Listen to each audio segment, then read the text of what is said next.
บอสนุเดือดหลังจากมีเพจดังมาจัดอันดับของวงหมอลำวงนี้ควรจะเป็นที่หนึ่งวงนั้นควรจะเป็นที่สองลักษณะแบบนี้บอสนุก็เลยเห็นว่ามันเป็นสิ่งที่บ่ถูกต้องการที่มาจัดอันดับการมันเปรียบเสมือนการเหยียบย่ำวงหมอลำคันวงเป็นที่หนึ่งที่สองก็ดีไปคันวงที่ตกเป็นที่โล่ยก็ซ้ำว่าเอามาเหยียบย่ำซ้ำเติมกันจึงออกมาโพสต์เคลื่อนไหว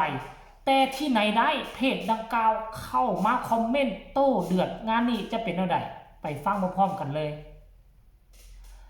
ทักทายสบายดี FC แฟนคลับทุกทานก็แล้วกันมาพบมาพ่อกันคลิปนี้เป็นเรื่องราวข้อมูลข่าวสารจากฝากฟังหัวหน้าวงหมอลำเสียงวิหกเกิดความบ่พอใจต่อเพจดังที่เฮ็ดคลิปทำข่าวเกี่ยวกับแวดวงการหมอลำเพิ่นได้นำเอาวงหมอลำต่างๆจากการที่เพิ่นไปเบิ่งไปเยี่ยมชมและเข้าไปสอดส่องเบิ่งฐาน FC แฟนคลับว่าวงหมอลำใดควรจะเป็นที่1ที่2ที่3ที่4เพิ่นก็จัดลำดับแบบนี้มาแต่ว่าบอสนุไปเห็นแล้วเพิ่นก็บอกว่าเรื่องราวเหล่านี้มันบ่ควรที่จะเกิดขึ้นการที่เอามาจัดอันดับ1 2 3 4มันเป็นการเหยียบย่ำซ้ำเติมวงหมอลำให้จมดินไปว่าซั่นเด้ทุกวงหมอลำล้วนแล้วแต่มีการลงทุนหลักล้านหลัก10ล้านกว่าจะมาเป็นวงหมอลำคันถ้าเอามาจัดแบบนี้มันเป็นการด้อยค่าและดึงวงหมอลำให้ตกต่ำเนาะหลังจากที่บอสนุได้โพสต์แบบนั้นไปเดี๋ยวค่อยสิอ่านเนื้อในของบอสนุโพสต์กันแล้วกันเด้อทุกคนเด้อบอสนุโพสต์ว่าการส่งเสริมหมอลำที่ดีคือการบ่เอาหมอลำมาจัดอันดับ1 2 3 4เพราะหมอลำทุกคณะใช้เงินหลายล้านลงทุนในแต่ละปีฟังไว้เด้อซุ่มเพจสร้างใหม่เรียกยอดไลค์ขนาดตึกเขายังเอาจุดบกพร่องของวงนั้นๆมาพูดแล้วก็ให้หมอลำวิเคราะห์แก้ไขแต่บ่แม่นสร้างการบั่นทอนจิตใจหรือเท่ากับ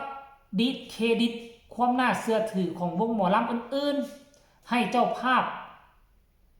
ข้าเจ้ามองว่าแบบนี้เลิกทำซะมันบ่สร้างสรรค์เลยว่าซั่นเด้ FC กะดากันบัดนี้สร้างความร้าวฉานมากแม่นสมัยก่อน2 ปีหลังก็มีได้การจัดอันดับจัดให้วงนี้เป็นที่1วงนั้นเป็นที่2วงนั้นเป็นที่4ที่5วงที่เป็นที่4ที่5ก็ FC แฟนคลับก็เครื่องใจได้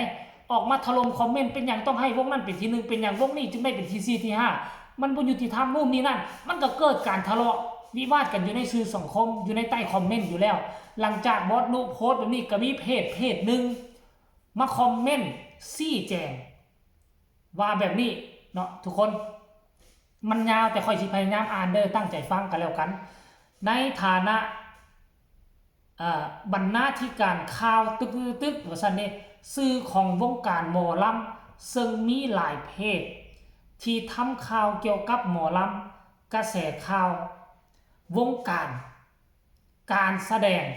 คิวงานหมอลำส่วนตัวแอดมินการที่เพจหมอลำนำข่าวหมอลำมาโพสต์จัดอันดับมันเป็นการสร้างกระแสให้วงการหมอลำบ้านเฮาทำให้มีคนหูจักหลายขึ้นวงหมอลำมี FC ติดตามวงของคุณเพิ่มขึ้นในยุคการแข่งขันว่าซั่นเฮาเป็นสื่อ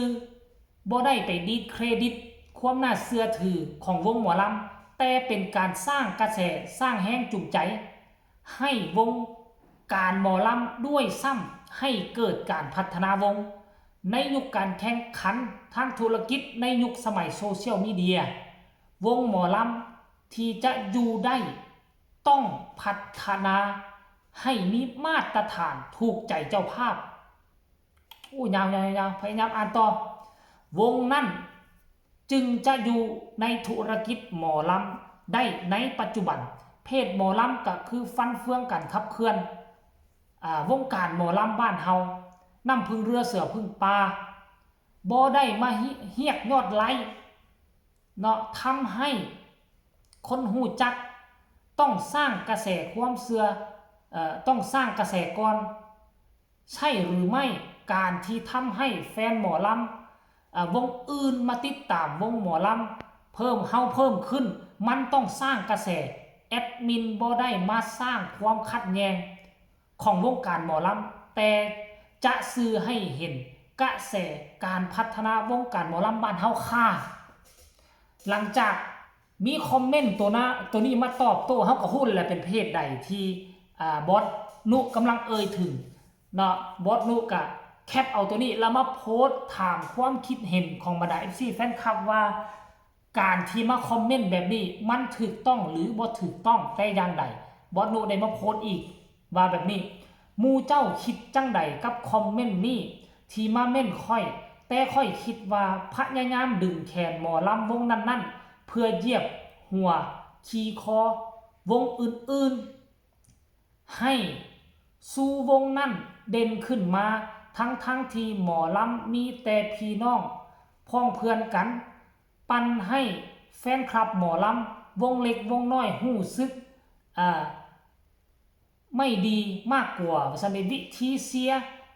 มันมี108วิธีนะว่าซั่น108วิธีนะที่จะเสียวงที่ตัวเองชอบให้เด่นให้ดังได้ที่พูดคือสงสารหมอลำขึ้นใหม่ว่าซั่นเด้หมอลำที่กำลังสร้างตัวกลัวเขาหมดกำลังใจนี่ท่านผู้ชม FC แฟนคลับเนาะต่างฝ่ายต่างมีเหตุผลเนาะการจัดอันดับหมอลำนี่มันมีมาตั้งแต่เหิงเลยตั้งแต่ยุคโซเชียลเข้ามาก็มีการจัดก็ถามว่ามีการทะเลาะวิวาทมีการเกิดความบ่พอใจอยู่ในกลุ่มบรรดาฐาน FC แฟนคลับบ่มีเวลาจัดหมอลำวงที่เฮาเชียร์เป็นอันดับที่บ่ค่อยดีเฮาก็รู้สึกน้อยเนื้อต่ำใจเป็นเรื่องธรรมดาแม่นขนาดเฮาบ่แม่นเจ้าของวงเฮายังรู้สึกแล้ววงถ้าวงเฮาเชียร์อยู่อันดับดีขึ้นเฮาก็ดีอกดีใจก็เย้ยกันอยู่หั่นแหละพยายามยกวงตัวเองขึ้นไปเปรียบเทียบสิวงนั้นก็รู้สึกด้อยค่าในคันวงตัวเองอยู่อันดับที่ขี้ร้ายแน่ล่ะท่านผู้ชม FC แฟนคลับมันก็เป็นแบบนี้แล้วแต่พวกเจ้าสิพากันสั่งซาผู้ใดผิดผู้ใดถูกมันก็บ่แม่นผิดมันก็บ่แม่นถูกดอกท่านผู้ชม FC แฟนคลับแต่ละคนมีเจตนาที่แตกต่างกันแต่เป้าหมายก็คือเพื่อแวดวงการหมอลำคือกันFC แฟนคลับของเสียงที่6ได้เบิ่งได้ชมแล้วพวกเจ้ารู้สึกแนวใดก็พากันคอมเมนต์แสดงความคิดเห็นมากันแล้วกันฝากกดไลค์กดแชร์กดติดตามที่สำคัญอย่ากดข้ามโฆษณาพ่อกันใหม่ในคลิปหน้าสำหรับคลิปนี้ขอลาทานผู้ชมไปเพียงซ้ำนี้ก่อนสบายดี